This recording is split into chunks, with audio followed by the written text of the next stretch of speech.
কিছু কিছু স্বামী আছে তার স্ত্রীকে কখনোই মানুষ বলে মনে করে না। ওই স্ত্রীর মান অভিমান বোঝার চেষ্টাও করে না। তারা ভাবে স্ত্রীর রাগ ভাঙালে তাদের পুরুষত্ব কমে যাবে। তারা ভাবে স্ত্রী তো আমার টাকায় চলে, আমি কেন রাগ ভাঙাতে যাব। বরং স্ত্রী আমাকে তেল মাখিয়ে চলতে হবে, কারণ আমি পুরুষ। আমার মনে হয় এরাই আসলে কাপুরুষ, তাই না? টেনে টুনে সম্পর্ক হয় না, সম্পর্কের জন্য দুজনেরই টান থাকতে হয়।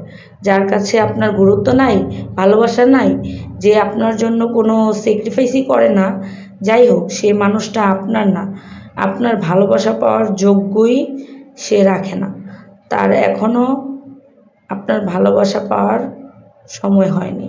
আপনার ভালোবাসা যে বোঝে না তাকে বোঝানোর দরকার নেই। আপনার ভালোবাসা বোঝেই না সে, সে আপনাকে কখনো ভালো রাখতে পারবে না। তো স্বামীদের বলছি, আপনারা ওদের কখনো অবহেলা করবেন না। স্বামী হতে যোগ্যতা লাগে, যা সব পুরুষের মধ্যে থাকে না। যেসব পুরুষ সারাক্ষণ নিজের দোষ ডেকে শুধু বউয়ের দোষ খুঁজতে থাকে, আর বউয়ের দোষ সারাক্ষণই বের করতে থাকে, তাকেই বলে স্বামী নামের কাপুরুষ, তাই না? তারপর মনে করেন আমরা স্বামীদের কতই না ভালোবাসি, তাই না?